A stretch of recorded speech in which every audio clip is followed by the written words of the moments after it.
ایران کے اسرائیل پر یکے بعد دیگرے میزائل حملے، تل ابیب اور حیفا کو ہدف بنایا گیا۔ ایرانی میڈیا کے مطابق حملے میزائل اور ڈرونز کا استعمال کیا گیا۔ اسرائیل کے دونوں شہروں میں سائرن بج اٹھے۔ تازہ حملے اسرائیل کی جانب سے قبضے میں لیے گئے فلسطینی علاقوں پر کیے گئے۔ ایران کا کہنا ہے اسرائیلی جارحیت نے تہران کو دفاع کے لیے ضرب لگانے پر مجبور کیا۔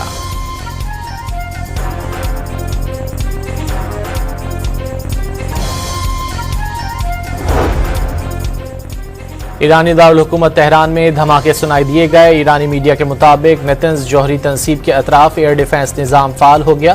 تمام افراد تہران خالی کر دیں۔ امریکی صدر ڈونلڈ ٹرمپ کا اپنے سماجی رابطوں کے پلیٹ فارم سوشل ٹروتھ پر پیغام۔ ایرانی سرکاری ٹی وی پر اسرائیلی حملے میں زخمی خاتون شہید ہو گئیں۔ ایرانی وزیر خارجہ نے سرکاری ٹی وی کی عمارت پر اسرائیلی حملے کو بزدلانہ کارروائی قرار دے دیا۔ کہا ٹی وی چینل کی عمارت کوئی فوجی مرکز نہیں تھی۔ اقوام متحدہ کی ایران ٹی وی چینل پر اسرائیلی حملے کی شدید مذمت۔ سیکریٹری جنرل اینٹونیو گوترس نے واضح کیا طبی اور انسانی امدادی کارکنوں کے ساتھ ساتھ صحافیوں کو بھی بین الاقوامی قانون کے تحت تحفظ حاصل ہونا چاہیے۔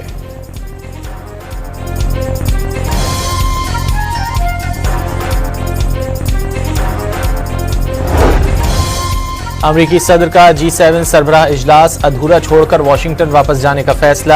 ڈونلڈ ٹرمپ کے مطابق واپسی کا فیصلہ ضروری امور کے باعث کیا۔ ٹرمپ کی نیشنل سیکیورٹی کونسل کو سچویشن روم میں ہنگامی صورتحال کے لیے تیار رہنے کی بھی ہدایت۔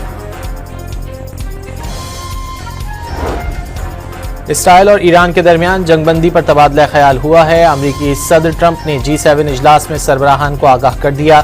جنگ بندی کی صورت میں یورپی ممالک ایران کے ساتھ جوہری مذاکرات کے لیے تیار ہیں۔ امریکہ کی جوہری پروگرام پر ایران کو پیشکش پر تہران کے جواب کے منتظر ہیں۔ فرانسیسی صدر میکرون کی کینیڈا میں گفتگو۔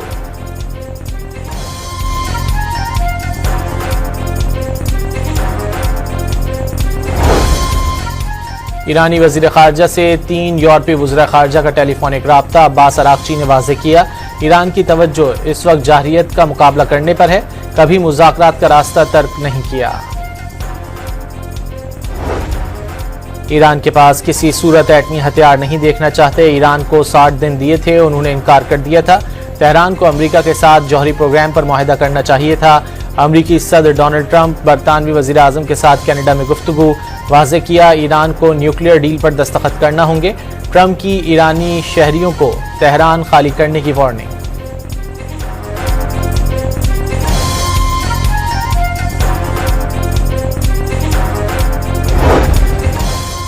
امریکہ نے مشرق وسطی میں مزید دفاعی ساز و سامان تعینات کرنے کا حکم دے دیا۔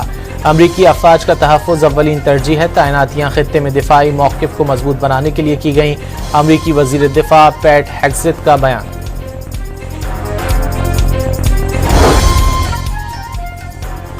امریکہ ایران پر حملہ نہیں کر رہا۔ ایران پر حملہ کرنے کی خبریں درست نہیں۔ امریکی افواج دفاعی پوزیشن برقرار رکھے ہوئے ہیں۔ وائٹ ہاؤس عہدیدار کی وضاحت۔ ایران پر حملوں میں کسی تیسرے ملک کے اسرائیل کا ساتھ دینے کے سنگین نتائج ہوں گے۔ اقوام متحدہ میں ایرانی سفارتکار عامر سعید کا سلامتی کونسل میں خط۔ واضح کیا امریکی ہتھیاروں، انٹیلیجنس اور سیاسی حمایت کے بغیر یہ حملے ممکن نہیں۔ ایران نے اسرائیل میں صرف فوجی اہداف اور اس سے جڑے انفراسٹرکچر کو نشانہ بنایا۔ 21 مسلم ممالک کی ایران پر اسرائیلی حملے کی شدید الفاظ میں مذمت۔ 13 جون سے ایران پر اسرائیل کے حملوں کو یکسر مسترد کر دیا۔ اسرائیلی جارحیت کے خلاف مسلم ممالک کا مشترکہ اعلامیہ جاری۔ پاکستان، سعودی عرب، قطر سمیت دیگر مسلم ممالک نے اعلامیے کی توثیق کر دی۔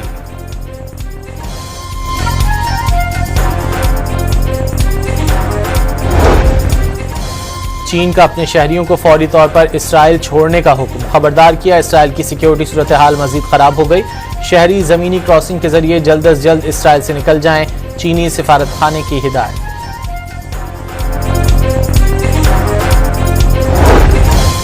ایران کا میزائل حملوں کے ساتھ اسرائیل پر سائبر حملہ۔ اسرائیلی ٹی وی چینل 14 کو لائیو پروگرام کے دوران ہیک کر لیا گیا۔ براہ راست نشریات میں اینکرز حیرانی سے دیکھتے رہے۔ اور G7 سربراہ اجلاس کے موقع پر کینیڈین صوبے البرٹا کے شہر بینف میں فلسطینیوں کے حق میں مظاہرہ۔ فلسطین کی آزادی کے حق میں نعرے۔